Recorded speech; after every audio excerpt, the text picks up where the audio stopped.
2018 et nous sommes dans notre retraite de santé et bonheur au village des Érables, près de Montréal. Je suppose qu'il y a quelques personnes qui n'ont pas eu l'orientation hier. Est-ce qu'il y a des personnes qui n'ont pas eu l'orientation? Oui. Donc, je fais un petit résumé de ce que nous avons fait depuis ce matin. Nous nous sommes levés à 5h30 et maintenant 7h30, nous avons pratiqué pendant 2 heures la méditation corps et esprit. Habituellement, nous pensons la méditation comme un travail du cerveau, un travail de l'esprit. Mais comme vous avez entendu dans la méditation guidée, dans la session de méditation guidée, le Bouddha nous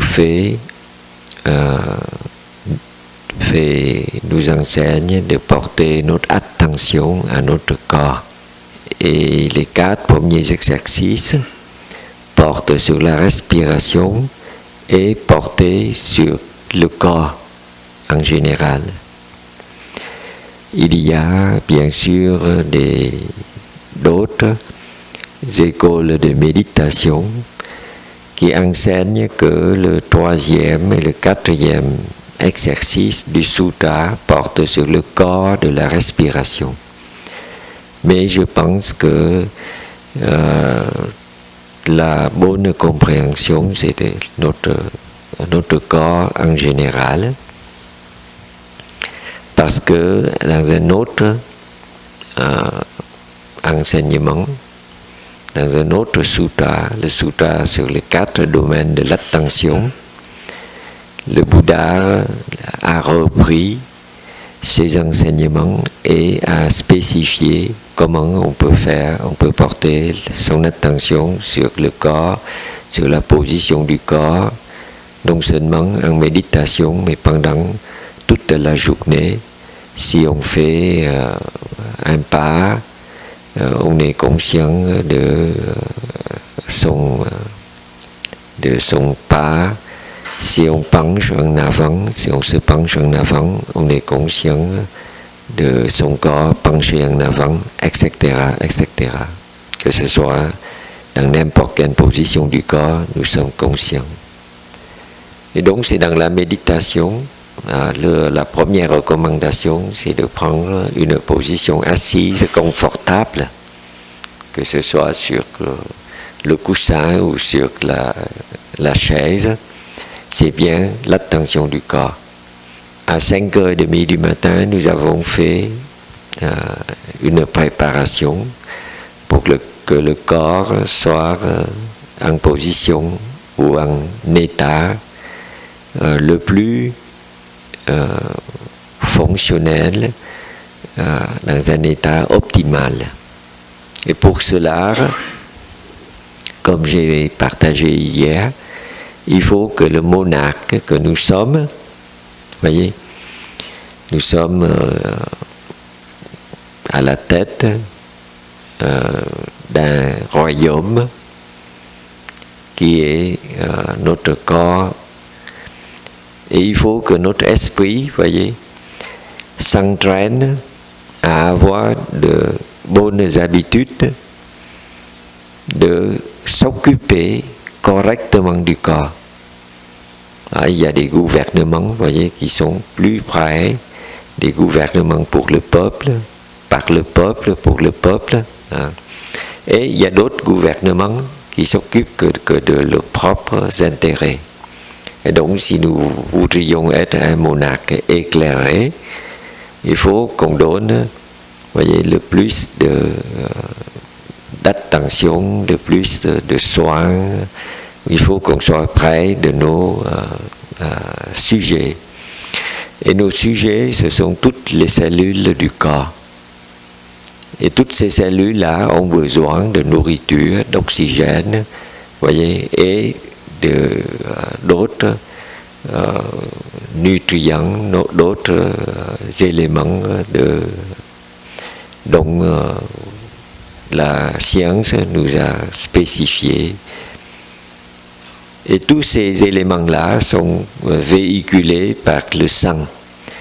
Et donc la première des précautions, il faut que chacun de nos éléments, voyez, de la tête aux pieds, de nos entrailles jusqu'à la peau, il faut que chacune de nos cellules du corps reçoive suffisamment d'oxygène et suffisamment de nourriture.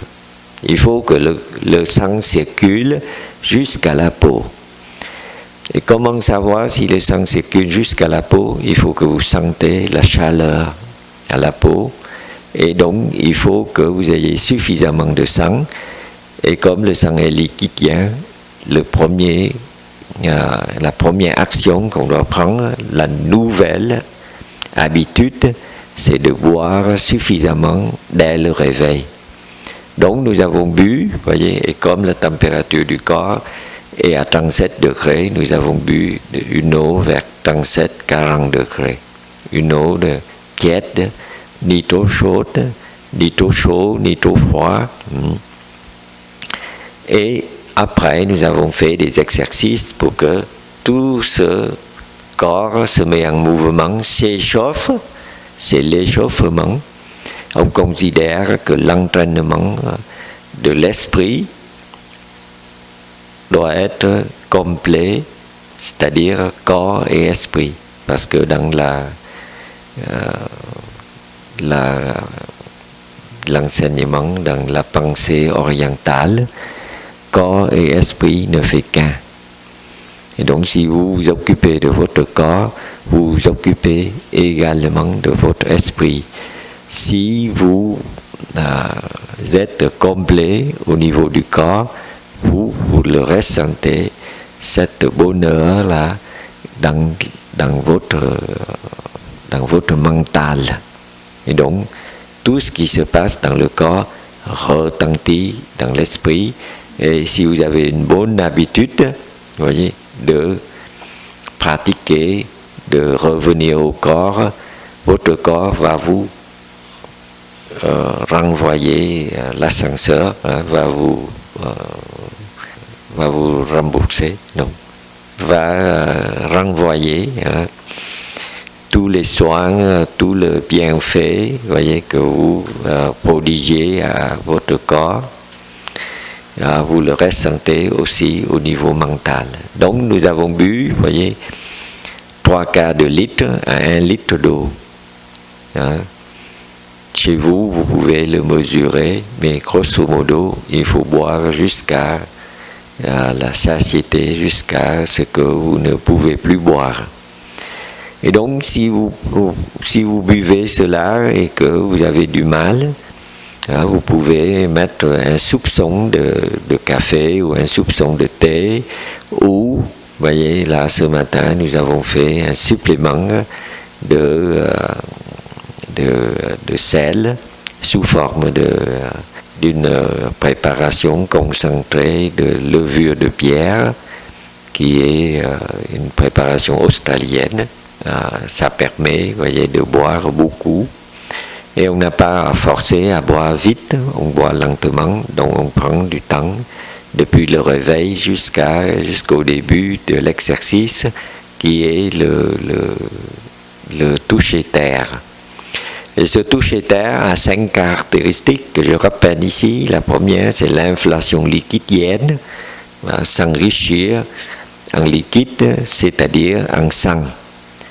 Le deuxième, c'est l'exercice physique qui permet de vous échauffer.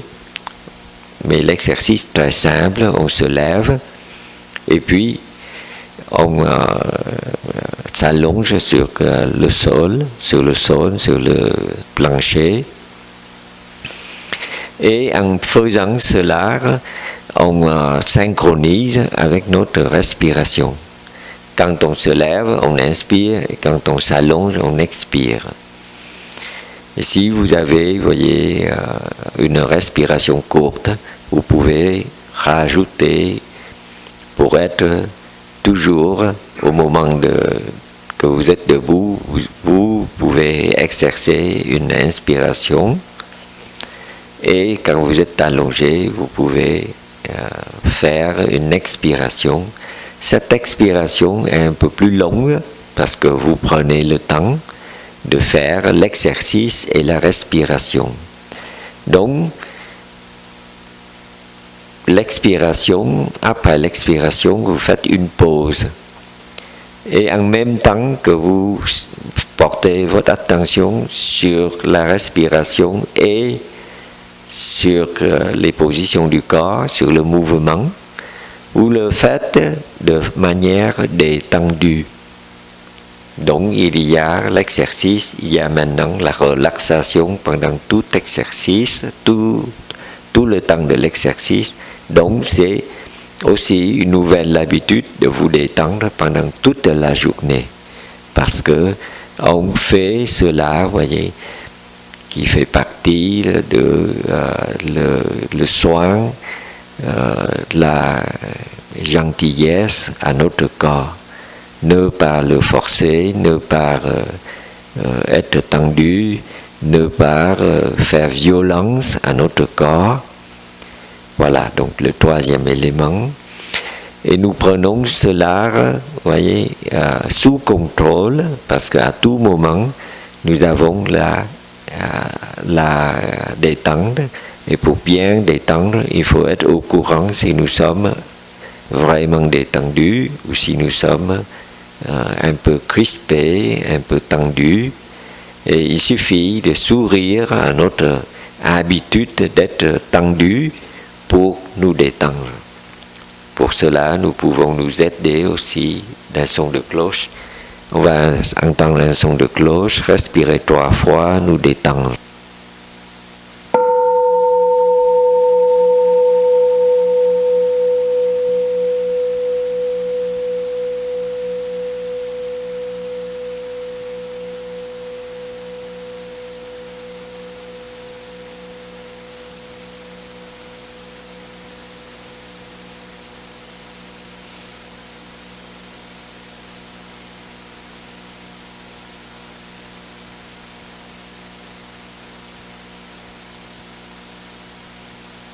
Hier, j'ai partagé que notre pratique est une pratique de méditation zen vietnamienne. Et la particularité du zen vietnamien, c'est la synthèse de plusieurs courants de pensée, plusieurs méthodes de pratique. Et vous voyez bien que nous sommes à la troisième pratique, voyez.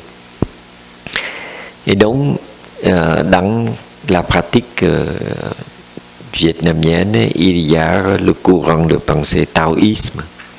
Et dans le taoïsme, il y a le yin et le yang. Et vous voyez bien que quand on fait le mouvement, quand on fait l'exercice physique, c'est un élément yang. Mais quand on fait la relaxation, on le fait lentement, on le fait, vous voyez, sans tension, on le fait au ralenti, on le fait, vous voyez, en pleine conscience. On ajoute l'élément yin, sans hâte, sans violence, sans vitesse, sans effort, vous voyez. Là maintenant, nous allons à la 4e élément de notre toucher terre, c'est la méditation. Parce que nous, à tout moment, nous sommes conscients de la position du corps et de la respiration pour synchroniser les deux, pour mettre les deux en accord, en concordance. Et donc il y a la pleine conscience, la pratique de l'attention à chaque moment. Et parce que nous avons l'attention et que nous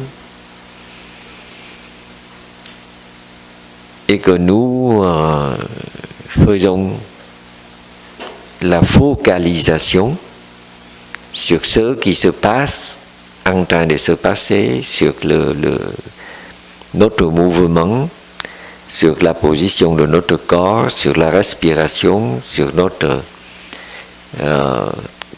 détente, le relâchement musculaire, que nous sommes dans la concentration. Nous ne sommes pas dispersés, nous ne pensons à rien, nous n'avons aucun souci, aucun problème, aucune anxiété. Nous sommes avec le mouvement et c'est l'élément de concentration. Et c'est parce qu'il y a la concentration, vous voyez, il y a méditation. Et en plus, au moment de la détente complète, allongé sur le sol, nous visualisons que, parce que l'air qui sort, le sang revient en masse au centre, et comme attiré, aspiré par le vide qu'on a créé en vide dans l'air, en faisant sortir l'air du ventre. Hein. Le ventre est une sensation seulement. En fait, c'est le diaphragme qui est remonté. Et le diaphragme qui remonte, donc, il diminue la pression ventrale. Et parce qu'il y a diminution de la pression interne, qu'il y a meilleure circulation de retour pour notre sang. Et meilleure circulation de retour, ça veut dire plus de sang à la prochaine distribution. Et justement, c'est l'art aussi, parce qu'il y a retour du sang, il y a accumulation du sang, il y a concentration, et c'est le cœur qui en profite. Parce que tant que le sang revient, le cœur est en attente. Oui? Quelqu'un a besoin de quelque chose? Pour la traduction. Et c'est impossible de traduire. À ma vitesse, c'est pas facile. Donc faites le résumé plutôt.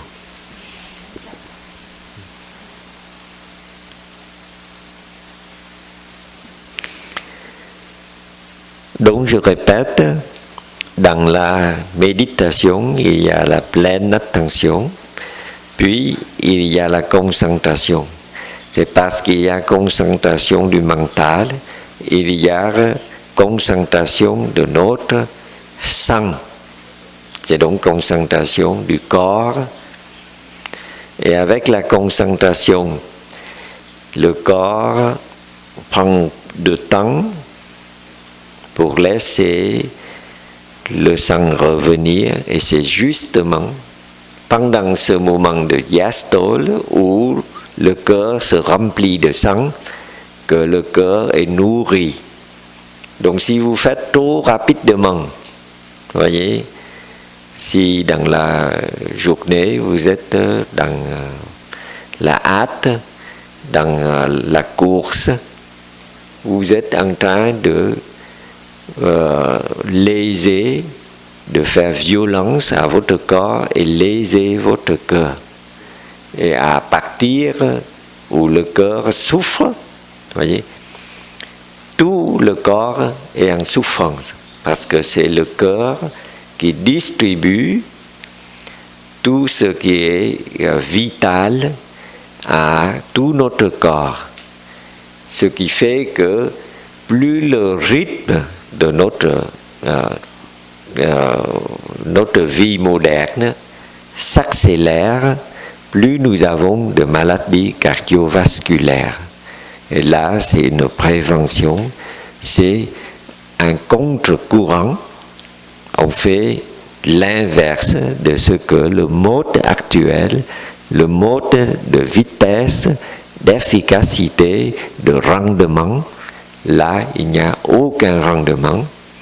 Il n'y a que le ralentissement, il n'y a que la pleine conscience, on s'occupe de rien d'autre. Et c'est parce qu'on se focalise sur ce qui se passe dans le moment présent qu'il y a concentration. Et avec la concentration, et parce qu'on a oublié, voyez, tous nos soucis, on est quelqu'un qui est sans souci, un homme heureux. Donc vous voyez bien que la pratique de la pleine conscience a amené à la concentration, et parce que vous vous focalisez sur le moment présent, vous oubliez toutes vos peines et toutes vos souffrances et vous vivez heureux dans le moment présent. Nous apprécions, voyez, l'automne qui est là, nous apprécions le soleil, les rayons de soleil qui promet une belle journée d'automne. Nous sommes dans le moment présent. Et le cinquième élément de notre pratique de toucher terre, c'est l'élément yin. Vous avez, voyez, l'action, maintenant vous avez la pause. Vous faites 10 minutes de toucher terre, vous faites une pause de 3 minutes. Pendant cette pause, tout est immobile, mais le cœur a le temps de récupérer. Et en fait, ce n'est pas immobile, puisque vous continuez d'être conscient de votre rythme cardiaque, vous continuez, voyez, de vous détendre, et en même temps que vous êtes allongé, la circulation ou la nourriture se distribue facilement parce que le cœur ne fait aucun effort, tout est à son niveau. Le cerveau qui reçoit beaucoup de sang, normalement le cerveau, lorsque vous êtes en position debout ou assise, le cœur doit faire un effort. Là, dans la relaxation, dans la pause, le cœur ne fait aucun effort. Et tout le corps en profite de cet exercice du matin qui imprime la marque, votre détermination de changement. Vous avez de mauvaises habitudes, voyez, de se soucier, de penser trop, de courir, de tension, de stress. C'est là le remède, non seulement de lâcher prise, de détente, mais aussi de revenir à votre corps, revenir à la respiration au lieu de réfléchir, au lieu de s'occuper uniquement du mental. Là, nous sommes avec le corps et nous revenons à notre respiration avec un son de cloche.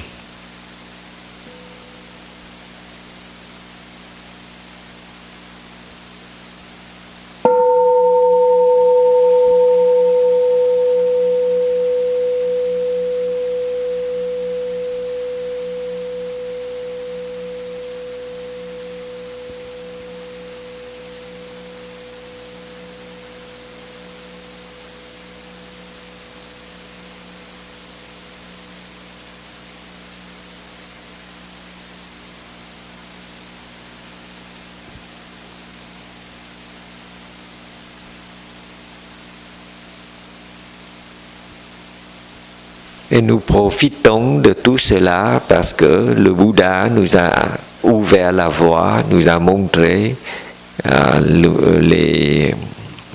nous a montré la pratique, nous a enseigné la pratique, et notre maître l'a mis, l'a réactualisé.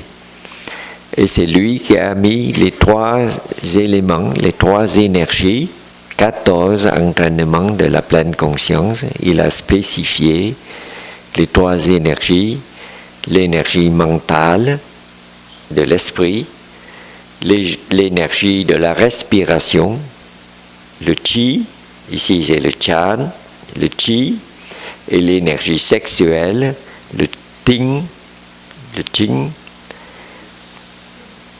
tinh, khí, thần en vietnamien. Et ces trois énergies, nous avons travaillé l'énergie de chi. Donc nous allons travailler dans la journée, voyez, le Qigong. Mais le toucher terre est un Qigong suprême. Il dépasse tous les autres Qigong parce que il a en lui la capacité, la possibilité d'être pratiqué par tout le monde, à tous les âges et de façon très intensive. Le maître Shuyan, Hư Vấn en vietnamien, il est né alors que sa maman mourait en couche, c'est-à-dire juste après l'accouchement, sa mère mourait. Donc il a toute sa vie une préoccupation pratique pour rendre les mérites et aider l'âme de sa mère à aller dans un monde plus dans un monde qui n'a pas de souffrance, dans un monde des bodhisattvas ou des bouddhas, dans le monde de la terre pure. Et pour cela, ses contemporains pratiquent le toucher terre comme le renouveau et aussi comme une action qui peut donner beaucoup de mérite. Et du coup, le moine Shuyun a fait des touchers terre pendant plusieurs jours, plus d'une semaine, et chaque jour, il commence très tôt. C'est-à-dire, au lieu de se réveiller à 3 heures du matin, il se réveille à 1 heure ou 2 heures du matin. Et il touche la terre jusqu'à minuit, jusqu'à épuisement. Et il a pu faire 7000 touchers terre, vous voyez, par jour. Ce matin, en touchant la terre 30 minutes, à notre rythme, au ralenti, très au ralenti, nous faisons à peine 100 touchers terre. Et donc, quels sont ceux qui ont eu chaud et qui ont transpiré? Quelques-uns, c'est bien. Donc tous les autres doivent boire un peu plus ou toucher un peu plus longtemps. Au lieu de faire 10 minutes, vous pouvez faire 12 minutes, 15 minutes, vous voyez, et vous faites une pause de 3-4 minutes et vous recommencez à 15 minutes. Au départ, quand j'ai touché la terre, vous voyez, 10 minutes, 15 minutes me suffit pour transpirer. Maintenant, il me faut dans les 20 minutes, 10, 20, 15 minutes au minimum, 2 ou 3 fois. Donc, c'est le cœur qui fait que vous sentez chaud ou froid. Plus vous avez une fréquence cardiaque élevée, plus vous avez chaud. Parce que quand il fait froid, vous voyez, tout le cœur toujours s'accélère pour envoyer plus de sang à l'extérieur. Et donc, le fait, vous voyez là, de s'entraîner, vous n'avez pas besoin de s'entraîner beaucoup, vous n'avez pas besoin de résultats de suite, mais il faut être persévérante dans son entraînement. Il faut, vous voyez, que votre entraînement devienne une habitude acquise, et la neuroscience nous dit que ce n'est pas si facile. Et ils ont pour cela étudié un groupe, le cerveau d'un groupe de personnes qui étudient une langue étrangère, quelque chose de nouveau. Hein. Et ils ont constaté qu'il y a un changement dans certaines structures du cerveau. Et ces structures-là évoluent dans le bon sens. Hein. Ils font un scanner et ils le voient que les structures qui ont trait à la mémoire sont augmentées de volume, reçoivent plus de sang pendant l'attention, pendant la mémorisation de nouveaux mots. Et puis, il y a le week-end, et au retour, le lundi, tout est à recommencer. Tous les changements ont disparu. Aucune trace. Et ça recommence le week-end suivant. Ceci, vous voyez, pendant un temps assez long, jusqu'à 6 mois.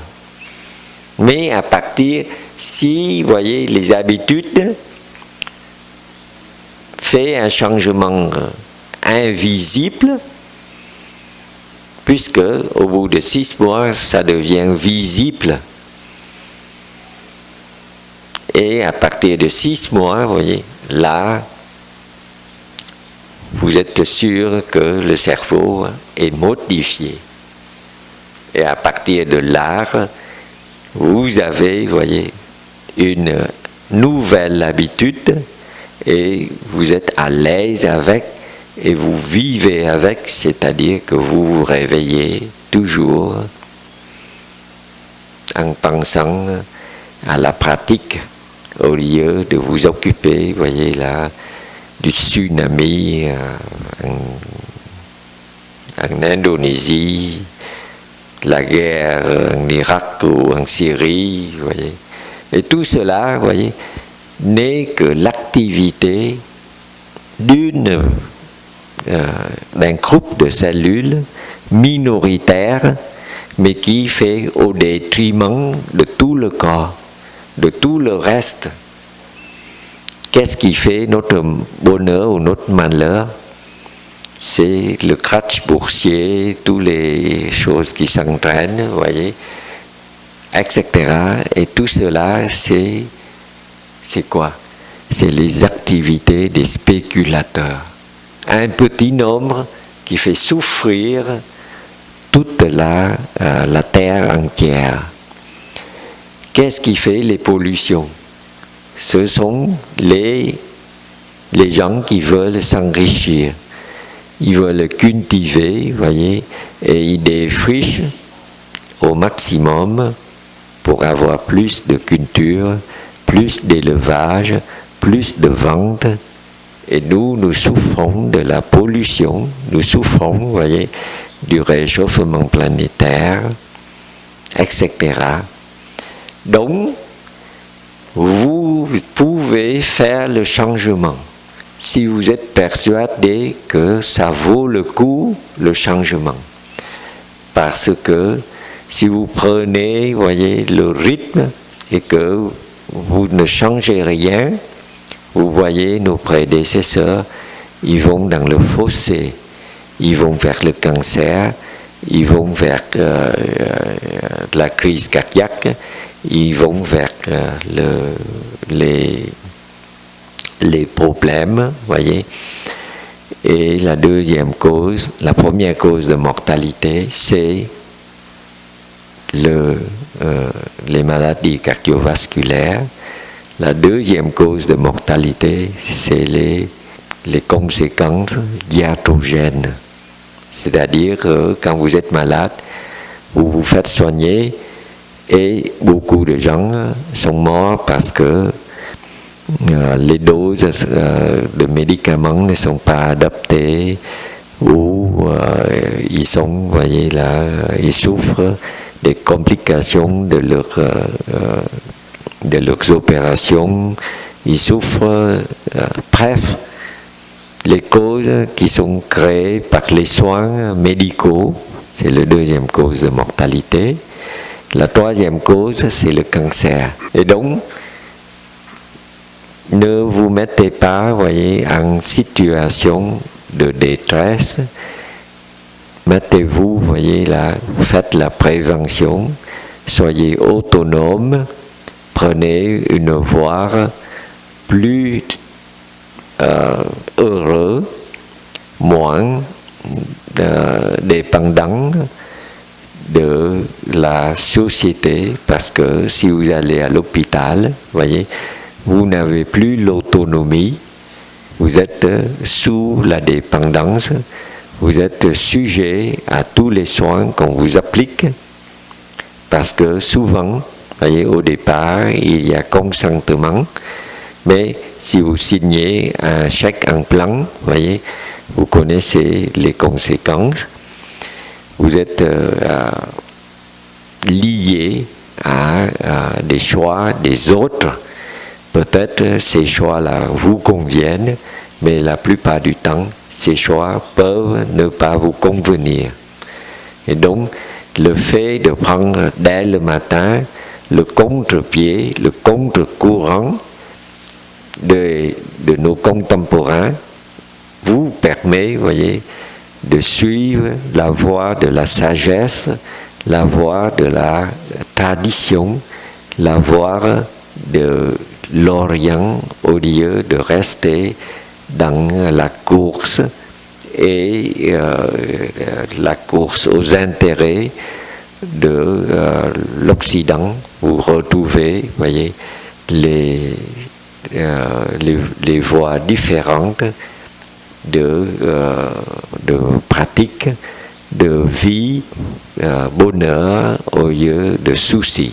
Voilà l'essentiel de mon partage aujourd'hui. J'espère que si vous avez des questions, nous pouvons les discuter pendant les partages, ou pendant...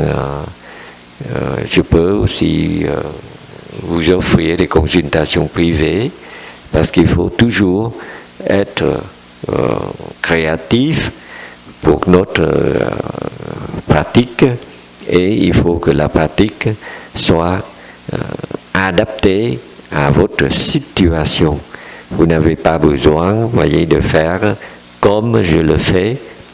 Et ce matin, j'ai conseillé à une de nos amies de rester, voyez, dans une autre position, de toucher terre, et j'espère que cela est aussi efficace, parce que c'est une autre façon, mais le contenu, voyez, les aspects, les formes sont différents, mais le contenu est le même.